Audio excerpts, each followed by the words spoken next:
करुणावतारं संसारसारं भुजगेन्द्रहारं सदा वसन्तं हृदयारविन्दे भवं भवानी सहितं नमामि।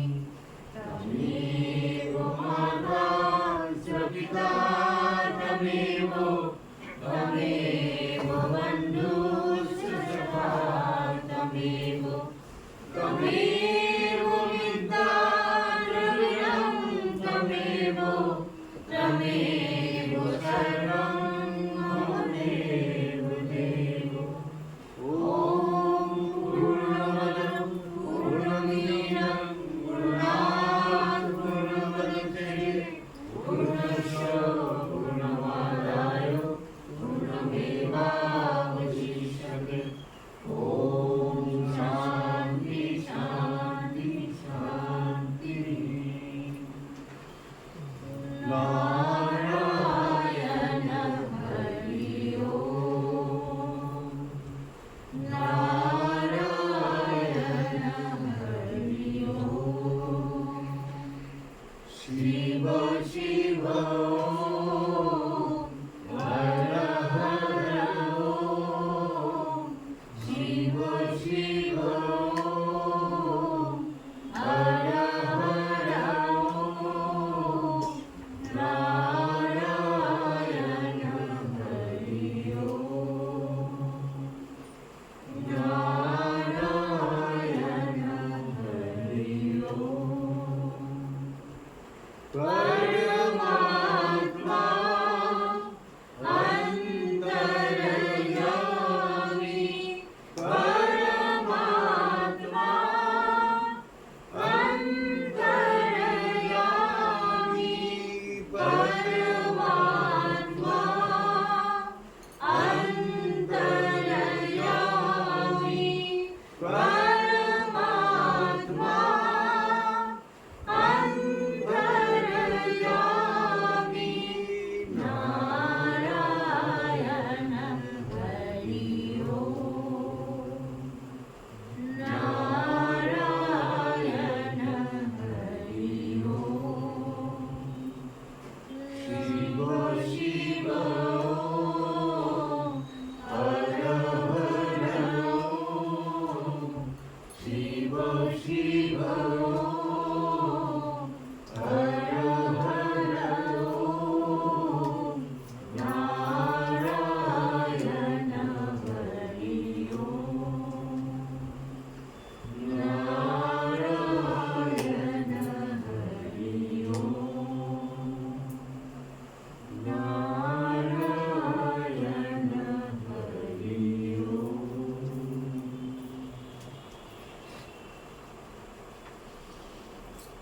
इस संसार में भगवान ने सृष्टि किया। इस सृष्टि के रहस्य के बारे में जानकारी करने के लिए कितना कोशिश किया, लेकिन अभी तक कुछ जानकारी करी नहीं। लेकिन भगवान बोलते हैं जो ये जो सृष्टि जो दिखाई दे रहे हैं ये सारी झूठ है, और हमको झूठ को लेके जो पकड़ के बैठे हैं, तो वही हम लोग को समझ में ना आते जो हम लोग सच बोल के पकड़ के रखे। तो भगवान ने जब सृष्टि किया सबको बराबर सबको दिया, किसी को कम किसी को ज़्यादा नहीं दिया। दोनों आँख देखने का, कान है, मुँह है, हाथ है, पैर है, सबको दिया। बच्चे जब जन्म लेते हैं तो वही रोने का आवाज़ एक ही है और हंसने का आवाज़ भी वही है। कोई इंग्लिश में, कोई हिंदी में रोते, रोने का सबका एक ही प्रकार रोने का आवाज़ है, और हंसने का भी कोई इंग्लिश में हिंदी में नहीं हंसते। तो इसीलिए भगवान दिया है। ऊपर का रंग किसी का काला है, किसी का सफ़ेद है, किसी का मीडियम है, लेकिन अंदर का खून जो है एक ही प्रकार है, सबका लाल ही है। तो भगवान फिर सबको एक ही तरफ दिया है, लेकिन जैसे जैसे उसको बुद्धि का विकास होता है, बुद्धि का विकास के साथ साथ वो अपने अपने दिशा को चला लेते हैं। कोई हिंदी बोलने लगते हैं, कोई इंग्लिश बोलने लगते हैं, कोई बांग्ला बोलते हैं, कोई उर्दू बोलते हैं, कोई उड़िया बोलते हैं, कोई तमिलनाडु बोलते हैं, अलग अलग भाषा में सभी बोलते हैं। लेकिन गुरु जी बोला, हम लोग का यही बोला, तो देखो सबको तो ये सब दिया है, लेकिन किस लिए? उसको अंदर इतना सबका फेस है, लेकिन एक का मुख इसका सब नहीं है, सबका अलग अलग है। शकल किसी का साथ किसी को नहीं मिले, मन किसी का साथ किसी को नहीं मिले, बुद्धि किसी का साथ किसी को। शरीर का हाइट कोई लंबा होता है, कोई छोटा होता है, कोई विद्वान होता है, कोई मूर्ख होता है, लेकिन ये सब वैषम्य तत्व तैयार करके रखे जो अच्छे से जानने का कोशिश करे, जो मेहनत करेगा। मेहनत किसमें? हम लोग संसार में सुबह से शाम तक मेहनत करती है, लेकिन दुख क्या मिटा पाते हैं? बचपन से अभी तक सबने मेहनत की कि दुख खत्म हो गया, दुख है नहीं। लेकिन वही कर्म है जो कर्म तुमको दुख का नाश करते हैं। इसीलिए उस कर्म का बारे में अनुसंधान करो। तो सच है और झूठ, संसार में दो सत्य है, सच भी है, झूठ है। हम झूठ को सच पकड़ के बैठे हैं और सच को झूठ बोल के दूर रखते हैं। यही हम लोग का मन का अंदर अभी तक समझ में नहीं आया, किसको पकड़ो किसको नहीं। अब झूठ क्या चीज है? गुरु जी बोला, हमेशा जो चीज परिवर्तन हो रहा है वो झूठ है। देह का परिवर्तन हो रहा है, मन का परिवर्तन हो रहा है, शरीर का परिवर्तन हो रहा है, बुद्धि का परिवर्तन हो रहा है, हर समय ये परिवर्तन कोई रोक सकता नहीं। लेकिन सच तो पहले भी था, अभी भी है और बाद में भी रहेगा, तो कभी किसी परिस्थिति में परिवर्तन नहीं होगा। दूसरा बात है, ये जो हमारा जो नाम है, रूप है, नाम रूप हमेशा झूठ है। लेकिन इस संसार में जितना भी नाम रूप है सबका झूठ है। भगवान भी नाम रूप लेके इस संसार में आया, अवतार होके, लेकिन शरीर छोड़ के चला गया। तो उसका प्रतिमूर्ति हम लोग पूजा करते हैं। पिता माता जब पूजा जाते, पिता माता को भी हम प्रतिमूर्ति बना के पूजा करते हैं। गुरुदेव चला जाते, गुरु जी का भी प्रतिमूर्ति बना के हम लोग पूजा करते हैं। इसी भगवान का है। भगवान अवतारित हुआ और अपना कार्य करा के उपदेश दे के चला गया। तो वही तो कलियुग का जीव का उद्देश्य क्या दे रहे? आप जब पंच पांडव दापुर जा रहे और कोली का प्रवेश कर, दापुर तेता जो जा रहे और कोली का प्रवेश कर। तेता में श्री कृष्ण भगवान उसने पूर्ण अवतार लेके आया और उसने गीता का उपदेश देखे। तो अब जब वो चला गया पंच पांडव, तो अपना पुत्र को बैठाने गया, परीक्षित को, वैकुंठ को पुत्र जो था परीक्षित, उसको बैठा सिंहासन। अब सिंहासन में बैठ के अपना वही काम किया, अपना धर्म का प्रतिष्ठित किया, क्योंकि वो लोग सभी धार्मिक था। अब धार्मिक के अंदर कैसे प्रवेश हो रहा है, वही अधर्म का प्रवेश कैसे हो? तो बस उसने राजा परीक्षित जा रहे थे शिकार करने के लिए, तो उसी समय शनि का प्रवेश हो उसी रात में रोते हुए और राजा के सामने आया। राजा परीक्षित का सामने बोला, हमको आप महाराज हमको आश्रय दिए। कौन हो तुम? बोला, शनि। शनि का यहाँ क्या काम है? बोला, हम घूमते रहे लेकिन कहीं आश्रय नहीं मिला, आप हमको आश्रय दिए।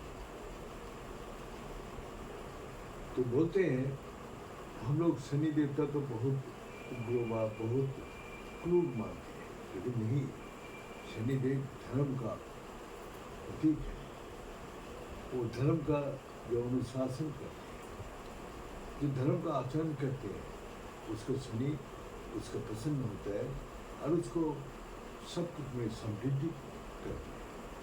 लेकिन जो अधर्म का आचरण करते हैं, उसको सारी कुछ छीन लेते हैं, कष्ट देते हैं, दुख देते हैं, तकलीफ देते हैं। तो राजा परीक्षित बोला, तुम्हारा हम जगह दे सकते। कहाँ? बोला, एक जगह कहाँ चाहिए तुमको? बोला, एक सोने में, दूसरा जहाँ शराब खेलते हैं, जुआ खेलते हैं, जहाँ मैंने ये स्थान है, तो वो सब पे हमारा निवास है। मैंने उसको सुधार करने के लिए शनि को ये 4 जगह दे दी। तो राजा मुकुट, शनि का मुकुट पहना हुआ था, साथ साथ उसको मुकुट में उसने दृष्टि पड़ा, शनि के प्रवेश हो। शनि के प्रवेश होते ही क्या हुआ, जंगल में गया, जंगल में जाके अपना शिकार करते करते प्यास लगा, तो देखा ऋषि का कुटीर है, वहाँ बैठ के कोई साधना कर रहे।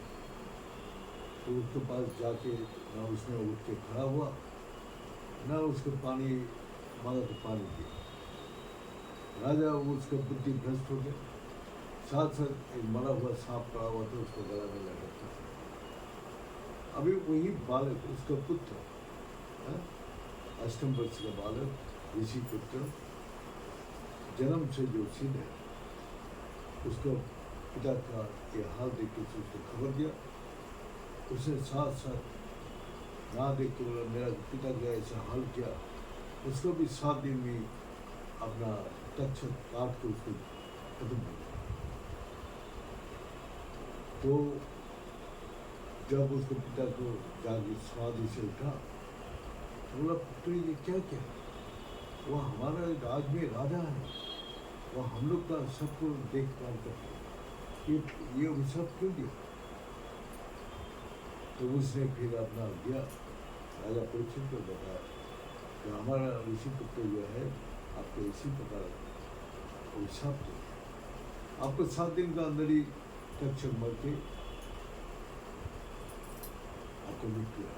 ये कोई बचा नहीं सकता।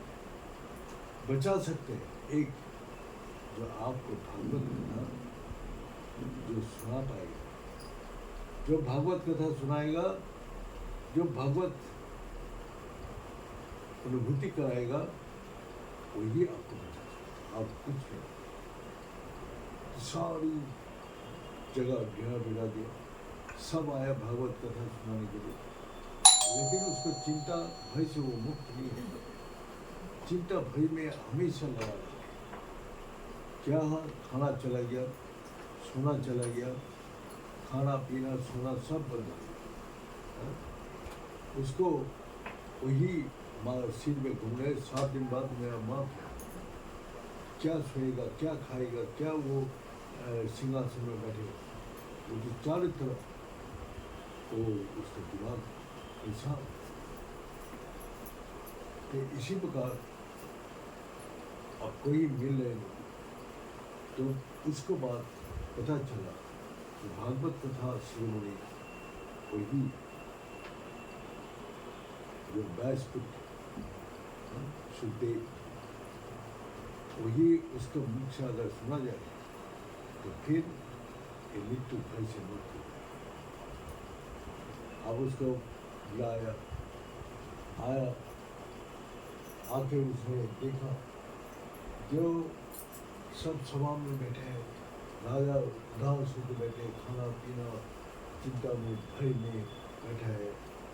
इसी प्रकार उसको भय देख के सुखदेव ने अपना त्याग, वैराग, अपना भक्ति का सब बात किया। लेकिन ये सब सुनने का बाद भी उसको इस चिंता से भय से मुक्त नहीं कर पाया। अंतिम में उसने बोला चलो तुमको एकांत में ले जाओ, जो तुमको हमेशा के लिए तुमको जन्म मृत्यु से छुटकारा दे। और जो ये जो संसार जो झूठ है, ये शरीर जो झूठ है, इसका अनुभूति करा ले गया।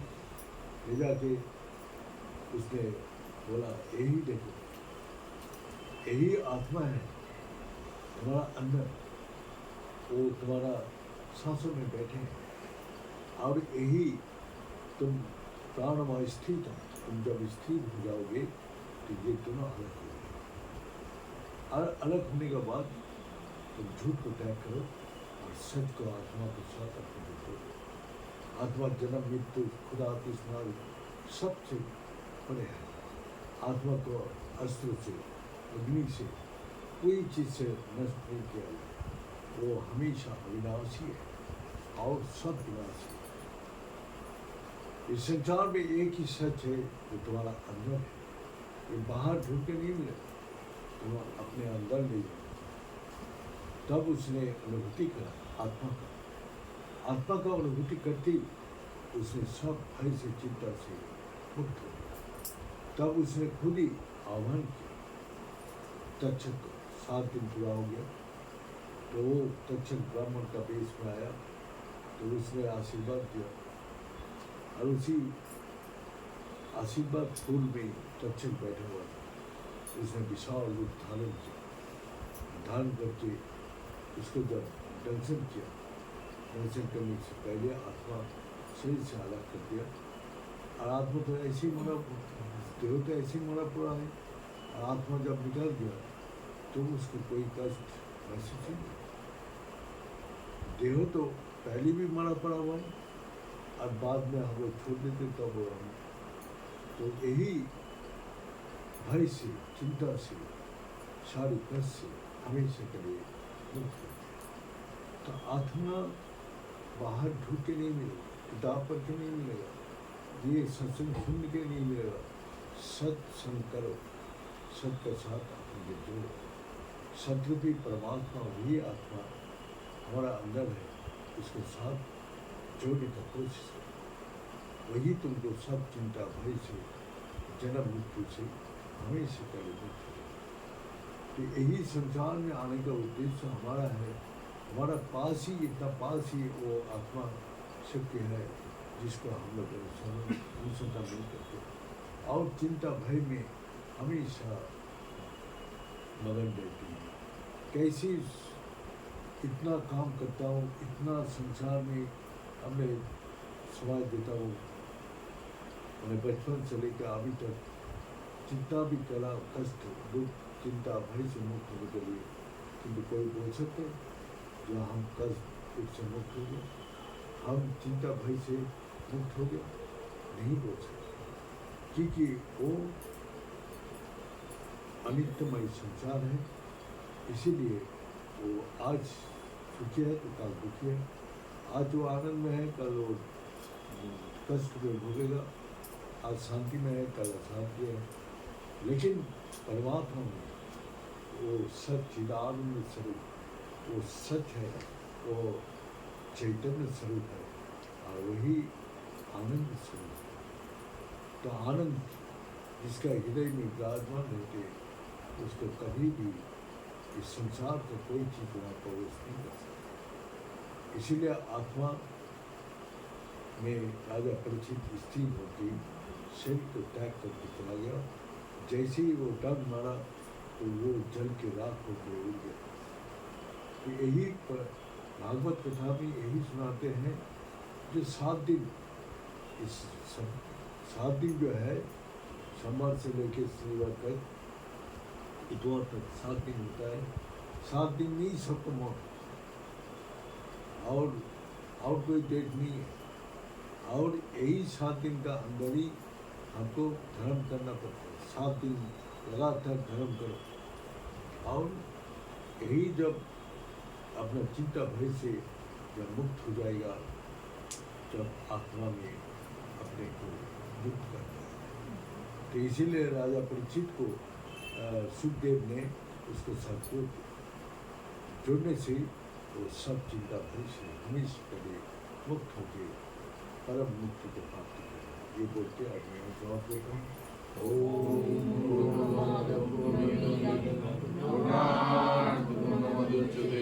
पूर्णस्य पूर्णमादाय पूर्णमेवावशिष्यते।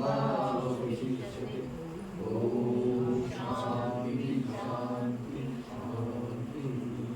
भले सच्चे दरबार की जय। भले सदगुरु भगवान की जय। भले शंकर भगवान की जय। भले माता जगदम्बे की जय। भले भक्त बिंदो की जय। भले संत बिंदो की जय। भले सनातन धर्म की जय। भले धर्म की जय हो। अधर्म का नाश हो। प्राणियों में सद्भावना हो। विश्व का कल्याण हो। हर हर हर हर